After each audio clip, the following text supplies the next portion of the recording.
하나님의 말씀 가운데는 하나님의 말씀은 생명력이 있다고 합니다. 그래서 하나님의 말씀이 우리 안에 들어오면 그 말씀은 힘을 발휘하고 능력을 나타내죠. 그래서 요한복음 15장 7절에 말씀하시기를 너희가 내 안에 거하고 내 말이 너희에게 거하면 너희가 원하는 대로 구하라 그리하면 이루리라 이렇게 말씀하셨습니다. 이 말씀에는 능력이 있죠.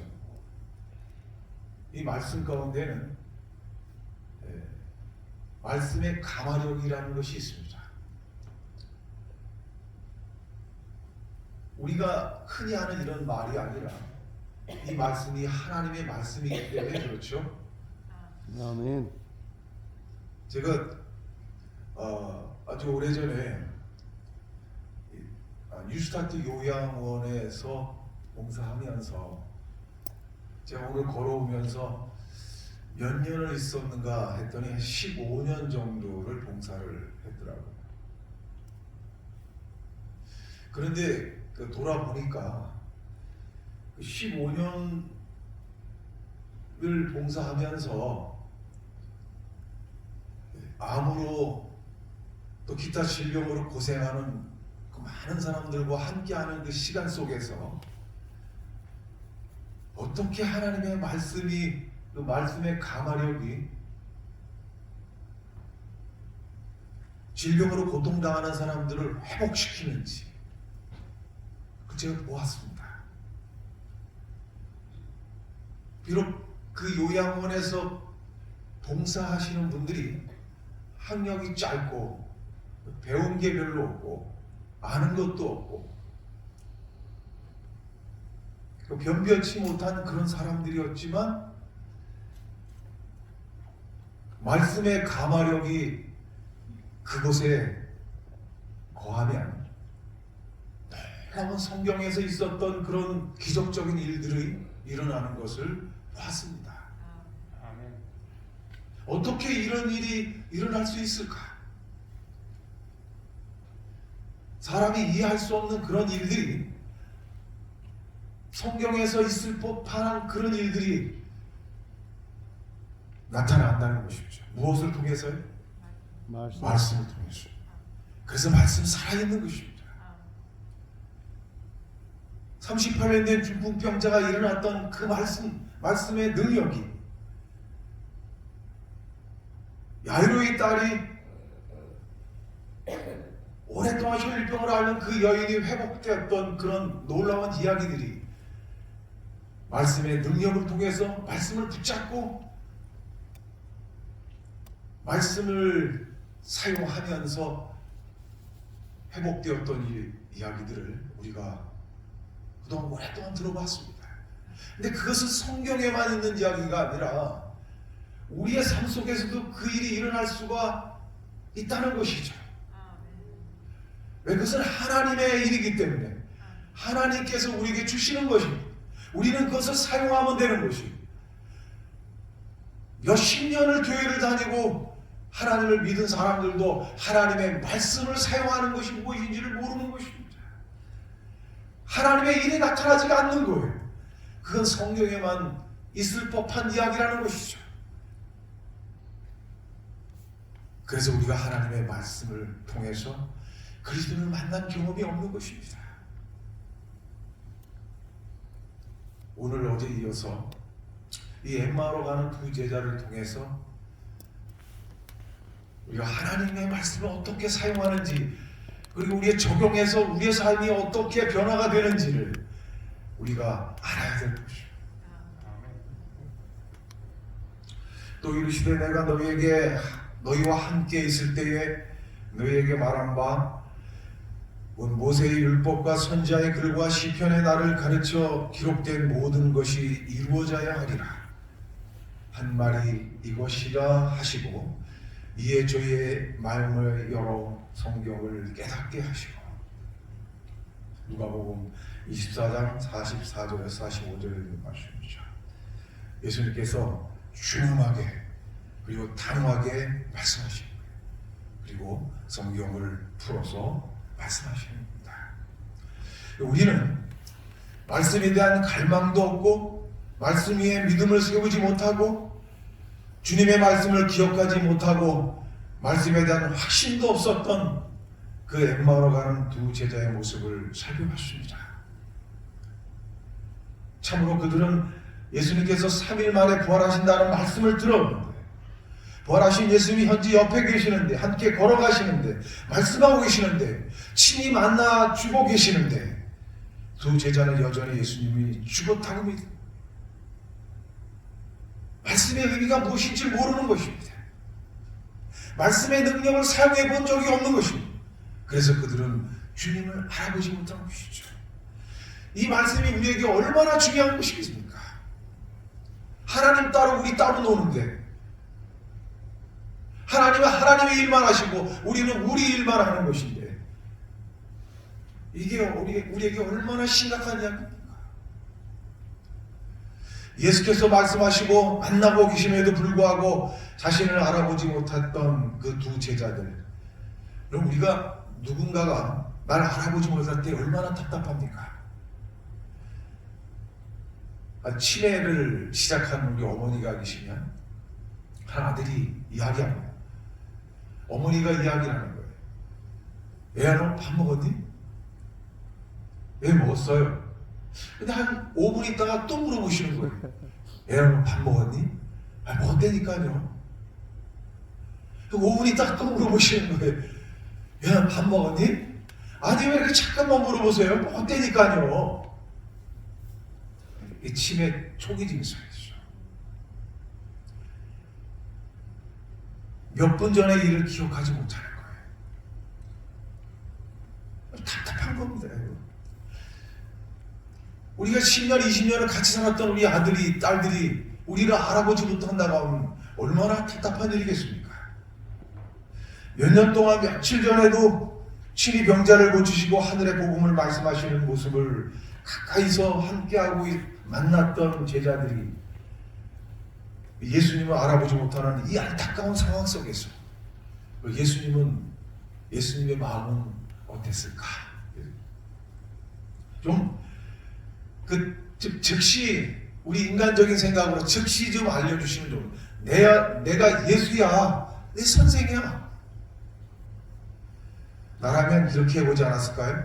야, 나 좀 봐라. 나라니까 너 정신 좀 똑바로 좀 차려봐. 너 시력이 나빠졌니? 정신머리가 없어진 거니? 왜 나를 몰라보는 거야? 얘들아, 내가 너희가 죽었다고 생각하는 그 예수야. 내 목소리 좀 잘 들어봐. 내 손 좀 봐. 십자가에 달릴 때 이 못자국 좀 봐봐. 내가 예수라니까? 이도저도 아니면 과거의 부활의 현장으로 돌아가게 해서 내가 부활한 예수를 그렇게 입증하고 증명해야 되는, 그렇게 해야 되지 않을까요? 답답하니까, 못 알아보니까. 그러나 예수님은 그렇게 하지 않으셨습니다. 우리가 생각할 수 있는, 우리가 선택할 수 있는 그 어떤 방법도 그분은 하시지 않으셨어요.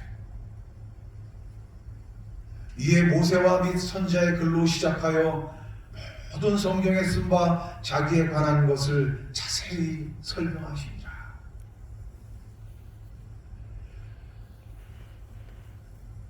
예수께서는 그들을 위로하실 마음이 간절하셨다. 예수께서는 그들의 슬픔을 아셨으며 그런 굴욕을 자청해서 받으신 분이 과연 그리스도 있을까 하는 생각 때문에 저희 마음속에 일어나고 있는 투쟁과 혼란한 생각들을 이해하고 계셨다. 예수께서는 저희 마음이 당신의 마음과 사랑으로 묶여진 것을 아시고 저희의 눈물을 씻어주시고 그들에게 기쁨과 즐거움으로 가득 채워주고자 하셨다. 시대소망 796페이지에 있는 말씀이죠. 예수님은 두 제자에게 못자국 난 손바닥을 보이지 않으셨고 내가 예수라고 왜 나를 몰라보느냐고 나무라지도 않으셨어요. 단순히 자신의 존재를 나타내지 않으셨습니다. 예수님은 길을 가면서 때로는 멈춰서서 성경을 자세히 풀어서 설명하셨어요. 그분은 모세와 및 선지자의 글로 시작하여 모든 성경에 쓴 바 자세히 설명하시면서 제자들을 끝까지 하나님의 말씀으로 이끌어 가시는 겁니다. 하나님의 말씀으로 이끌어 가시는 거예요.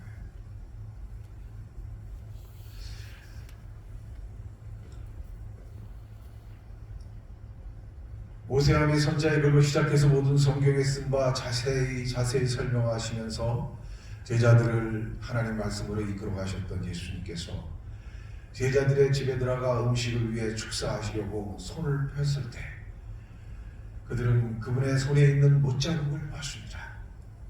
두 사람은 동시에 이는 주 예수이시다.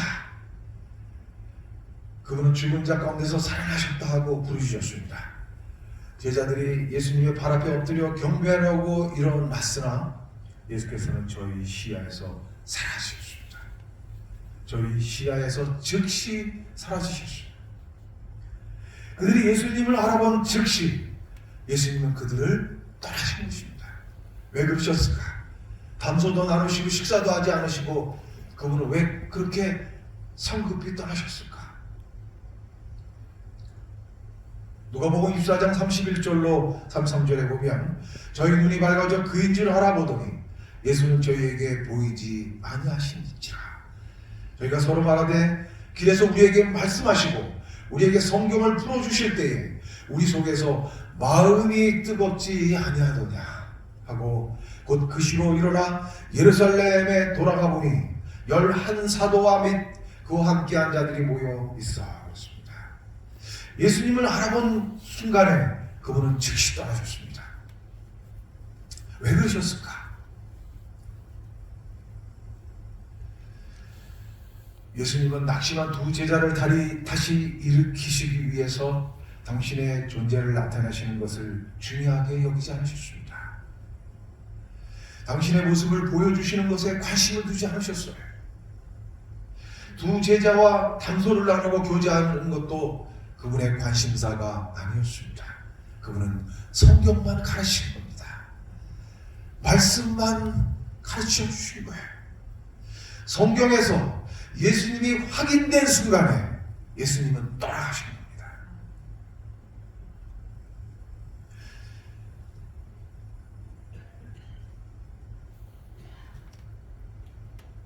제자들은 예수님께서 저희 시야에서 사라지셨지만 그들은 크게 기뻐하였다.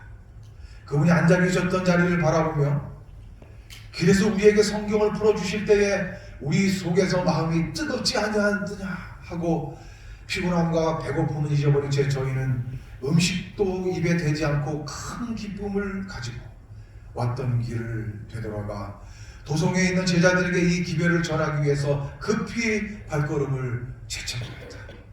저희의 마음은 기쁨으로 충만해 있었다. 그들은 새로운 세상에 있는 듯이 보였다. 말씀하신 대로 그리스도께서는 살아계신 구주이셨다. 이제 그들은 말씀의 확신을 가지고 살아계신 그리스도를 슬퍼하는 자들에게 알려주려고 가져가는 저희의 기별이었다. 여러분, 낙심한 두 제자를 일으키신 것은 또 그들을 새롭게 한 것은 기적입니다. 예수님의 음성도 얼굴도 못 박힌 손도 아닌 것입니다. 실망한 제자들을 다시 일으키신 것은 다시 제자의 사명의 자리로 돌아가게 하신 것은 사람의 방법이나 눈에 보이는 그 어떤 것도 아닌 하나님의 말씀이었습니다. 그러므로 우리는 우리를 만나시기를 원하시는 예수님을 말씀을 통해서 다시 만나야 하는 것입니다. 성경 연구와 말씀의 묵상이 놀라운 기적이나 심지어 예수님의 얼굴 보는 것보다도 더 중요하다는 것을 깨닫게 되시기를 바랍니다. 제자들은 이제 예수님의 모습과 예수님의 못자국 난 손바닥을 기억할 필요가 없습니다.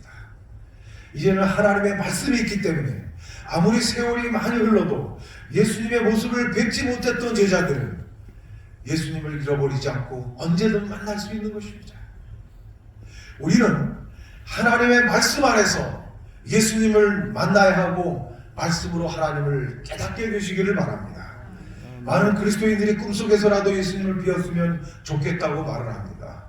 어떤 분은 꿈속에서 예수님을 만났다고 합니다. 근데 그 모습들이 다 다른 모습들이에요. 이 잘못된 확신일 수 있는 것입니다. 그럼 분명한 사실은 이제는 예수님은 이제 꿈속에서 나타나시는 분이나 기적을 통해서 당신의 존재와 능력을 나타내는 분이 아니라는 것입니다. 예수님은 말씀으로 당신 자신의 존재와 능력을 나타내 보이시고 말씀으로 우리를 거듭나게 하시고 말씀으로 우리를 만나기를 원하시고 또 말씀으로 확신을 갖게 되시기를 바랍니다. 우리의 중심에 말씀이 머무를 때 우리는 흔들리지 않습니다. 우리의 마음에 말씀이 거하실 때 우리는 죄악에서 승리할 수 있는 것입니다. 그래서 주님께서 우리에게 말씀으로 다가오시는 거예요. 우리로 말씀으로 승리하게 하시고 말씀으로 우리로 천국 가게 하시기를 원하시는 겁니다. 그 시로 일어나 예루살렘에 돌아가 보니 11 사도와 및 그와 함께한 자들이 모여 있어 말하기를 주께서 과연 살아나시고 시몬에게 나타나셨다 하는지라. 두 사람도 길에서 된 일과 예수께서 떡을 떼심으로 자기에게 알려지신 것을 말하더라. 이 말을 할 때 예수께서 친히 그 가운데 서서 가라사대 너희에게 평강이 있을지어다. 누가복음 24장 33절로 36절에 있는 말씀이죠. 여러분, 엠마오로 갔다가 급히 예루살렘으로 되돌아온 두 제자와 또 예수님 곁에서 예수님과 함께 늘 가까이에서 또 기적의 현장에서 있었던 11 제자와 또 그와 함께 하던 자들이 모여 있었습니다. 근데 그들은 부활하신 예수님을 베드로도 보았고 이 두 제자가 부활하신 예수님을 배웠다는 이야기를 나누고 있었어요. 그 말씀들을 나누고 있는데 누가 나타나셨어요? 예수님이 나타나신 겁니다. 이 부활하신 예수님을 본 제자들의 반응은 어땠을까요? 아마 펄쩍 떴을 거예요. 감격해서 너무 기뻐서 예수님을 만났으니까 돌아가셨다고 믿었던 예수님을 우리가 만나는 것이니까 얼마나 기뻤겠습니까? 정말 감동의 눈물을 흘려야 될 겁니다. 그런데 제자들은 그렇게 하지 않았어요. 제자들의 반응은 달랐습니다. 저희가 놀라고 무서워하여 그 보는 것을 영으로 귀신으로 생각하는지라. 예수께서 가라사대 어찌하여 두려워하며 어찌하여 마음에 의심이 일어나느냐. 내 손과 발을 보고 나인 줄을 알아. 또 나를 만져보라. 귀신은 영은 살과 뼈가 없으되 너희 보는 것과 같이 나는 있느니라. 나라는 것입니다. 여기에 영은 퓨니마 판타스마라는 말하는데 유령 귀신을 말하는 것이죠.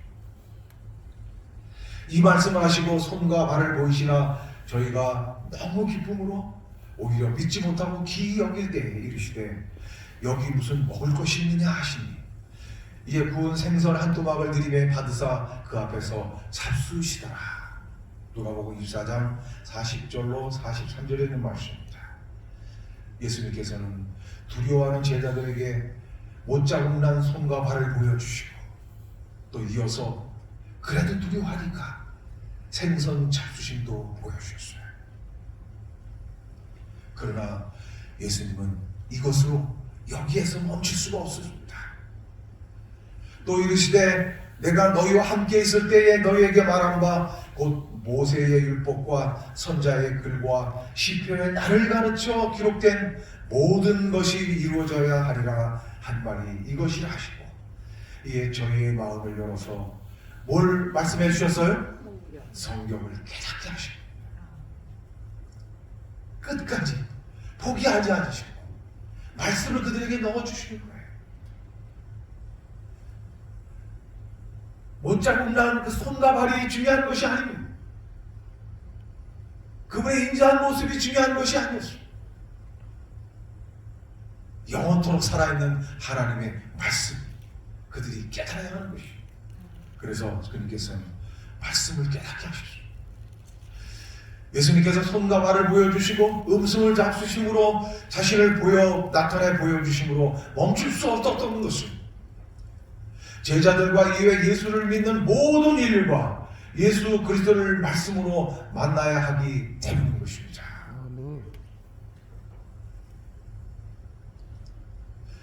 예수님은 잠시 이 땅에 계시지만 예수님의 복음의 소식은 영원히 사람들과 함께 하실 것입니다. 이것이 우리가 말씀으로 예수님을 만나야 하는 이유인 것입니다. 여러분, 말씀으로 예수님을 만나게 되시길 바랍니다. 어떻게 하면 말씀으로 우리 예수님을 다시 만날 수 있을까? 제가 좀 몇 가지 연구를 좀 해봤어요.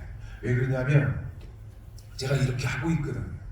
이렇게 예수님을 말씀으로 다시 만났거든요. 첫 번째가, 여러분 같이 한번 읽어볼까요? 시작. 말씀을 암송하라. 두 번째, 말씀을 묵상하라. 세 번째, 말씀을 적용하라. 여러분 그 말씀을 사용해 보십시오. 그리고 여러분 그 말씀을 묵상해 보십시오. 여러분 그 말씀을 암송해 보십시오. 그 말씀이 어떻게 살아있어서 우리를 어떻게 인도하시는지, 그 말씀이 우리를 어떻게 변화시키는지,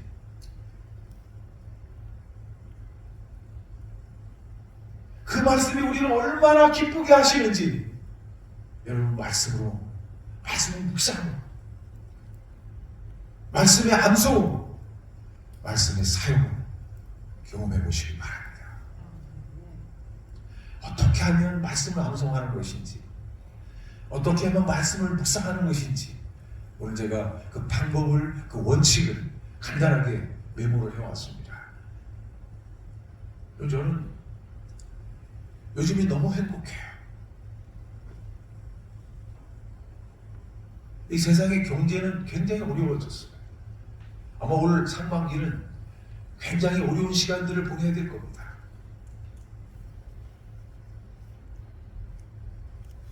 또 우리가 사는 이 세상은 정말 힘들어요.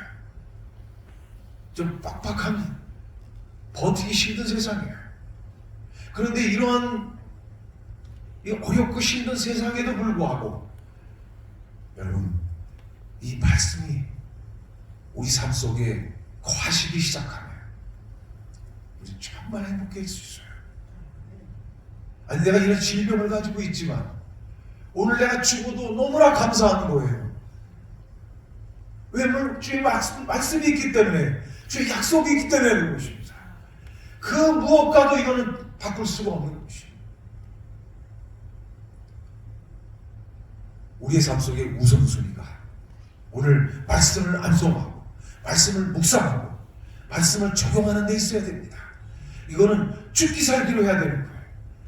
우리의 인생의 모든 포커스가 여기에 있는 것입니다. 우리 신앙하는 사람들이 여기에 모든 것들을 걸어야만 돼요. 그래야 우리가 변화되기 때문에 그래요. 우리가 그래야 천국 갈 수 있기 때문에 그런 것입니다. 나무로 주여 주여 하는 자마다 다 천국에 가는 것이 아니라 다만 내 아버지 말씀대로 사는 자라야, 이 말씀을 사용해본 자들이야만, 이 말씀의 묵상이 무엇인지를 아는 자라야만, 예수님을 만난 자라야만 하늘에 갈 수 있기 때문에 그런 것이죠. 첫 번째가 말씀을 심어라. 에이, 뭐 저 말씀 내가 그리 많이 들었고 그 말씀 많이 외국